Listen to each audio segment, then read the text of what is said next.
आशूरा, ज़ियारत आशूरा, ज़ियारत आशूरा। कर्जे के लिए, जिसका जितना बड़ा कर्जा है, जितना छोटा कर्जा है, बड़ा कर्जा है, ज़ियारत आशूरा मुजर्रब तरीन अमल कर्जे के लिए। देखिए सैयद फाखिर रज़ा शम्सी लिखते हैं कि जिंदगी में ऐसा हुआ कि मुझे 2 बार बहुत ज्यादा मुश्किल दरपेश आई, तो मैंने ज़ियारत आशूरा का सहारा लिया। पहला तवस्सुल, पहली बार जब मुझे हुआ मुश्किलात, तो 2 लाख तुमान जो है वो मैंने कर्जा लिया हुआ था घर की खरीदारी के लिए कि मुझे घर लेना है, और 9 साल की मुद्दत में मुझे कर्ज जो है वो वापस करना था, वो मैं कर ना सका। एक ये थी, और दूसरा ये कि माशी तंगी थी मुझे। ये 2 परेशानियां मुझे बहुत ज्यादा। एक मुश्किल से परेशान रहता था, तो मैं भी फातिमा कुम के रोजे पे जाता था, दुआ भी करता था। वहां बैठे बैठे एकदम मेरे जहन में आया, मेरे दिल में आया कि क्यों ना मैं ज़ियारत आशूरा की तिलावत शुरू करूं। 40 दिन हमने सुना है जिस भी दुआ के लिए मांगेंगे, कितना ही बड़ा कर्जा हो, औलाद हो, बीमारी हो, तो ज़ियारत आशूरा पढ़ेंगे तो वो मसला हमारा हल हो जाएगा। तो मैं रोजे में बैठा था, एकदम मेरे जहन में जैसे बशारत सी आई हो कि ज़ियारत आशूरा पढ़ो। तो मैंने जो है दूसरे दिन से सुबह की नमाज के बाद ज़ियारत आशूरा जो है पढ़ना शुरू किया, और मेरे दिल में ये था कि मैं हदिया करूं बीबी नरजिस खातून को, इमाम ज़माना की वालिदा गिरामी को, और उनसे सिफारिश करूं कि मेरे लिए जो है वो सिफारिश कर दें सैयदुश शुहदा से, इमाम ज़माना से। फिर मैं सुबह उठा, मैंने 2 रकात नमाज पढ़ी, उसी के बाद मैंने 100 बार सलाम किया, 100 बार बरत का इजहार किया, और फिर सजदा किया उसी तरह, और फिर मैंने दुआए अलकमा की तिलावत करी।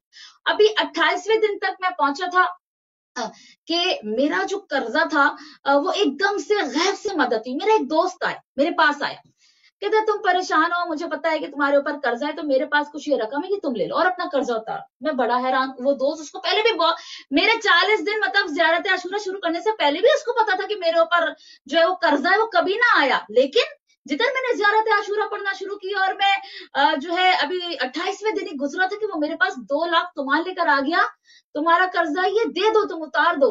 मैं बड़ा हैरान हुआ, मैंने बड़ा गिरिया किया सैयदुश शुहदा पर, और फिर वो मैंने जो है कर्जा अपना अदा किया। लेकिन मैंने अपनी ज़ियारत आशूरा को रोका नहीं, मैंने 40 दिन जो है वो पूरा किया, क्योंकि मेरे माली परेशानी भी थी, माली तंगी भी थी।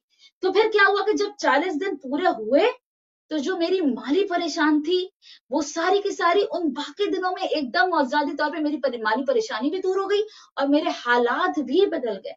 सैयदाने जितने भी इस वक्त अहले बैत टीवी में देख रहे हैं, ज़दाराने मजलूम करबो बला, ज़ियारत आशूरा इसका दामन थामिए। कल मैंने एक लड़की को बताया, एक लड़की का मुझे फोन आया कहीं से कि जी मैंने ज़ियारत आशूरा कहाँ है, मुझे कहाँ मिलेगी, कौन सी किताब में मिलेगी। अपनी शिया बच्ची थी, अपनी शिया लड़की थी, तो मैंने तो उसको बता दिया मफाती में ले लो, ज़ाइफुल अबरार में ले लो, अलग से मिलती है। लेकिन जो एक शॉकिंग चीज मेरे लिए थी वो ये थी कि उसे पता ही नहीं कि ज़ियारत आशूरा है क्या, ज़ियारत आशूरा किधर है।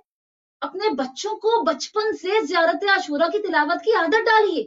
वो कभी जिंदगी में किसी के मोहताज नहीं होंगे, वो कभी जिंदगी में किसी परेशानी का सामना करेंगे ही नहीं। कोई दुश्मन बड़े से बड़ा उनको कुछ बिगाड़ ही नहीं सकेगा। कोई चाल, कोई चालाकी, कोई जादू, कोई टोना, कोई परेशानी उन तक आ नहीं। एक ढाल बन जाती है ज़ियारत आशूरा आपके और आपके खिलाफ तमाम चीजों के, आपके मुश्किलात के खिलाफ। तो अपने बच्चों को, मुझे बहुत हैरत हुई, हम सबको अपने बच्चों को तालीमात देनी, ज़ियारत आशूरा की उसकी अहमियत बतानी है। हम मुझ समेत कितने बड़े ऐसे जिन्हें अभी नहीं पता ज़ियारत आशूरा कितनी ताकत रखती है, कितनी करामात, कितने मौजज़ात रखती है, हमें उसकी अहमियत नहीं पता। डेली 5 मिनट लगते हैं मुश्किल से, अगर आप रोज पढ़ने लग जाएंगे 5 मिनट लगते हैं। डेली 10 मिनट 15 मिनट ज़ियारत आशूरा की तिलावत कीजिए, सैयदुश शुहदा को सलाम कीजिए, अपनी जायज हाजत की जो है वो तलब कीजिए, और फिर वही एक बात जो रोज कहती है, जो किस्मत में नहीं है ना वो हुसैन से मांग। लौहो कलम के मालिक ज़हरा के चैन, किस्मत में जो नहीं है वो मांगो हुसैन से।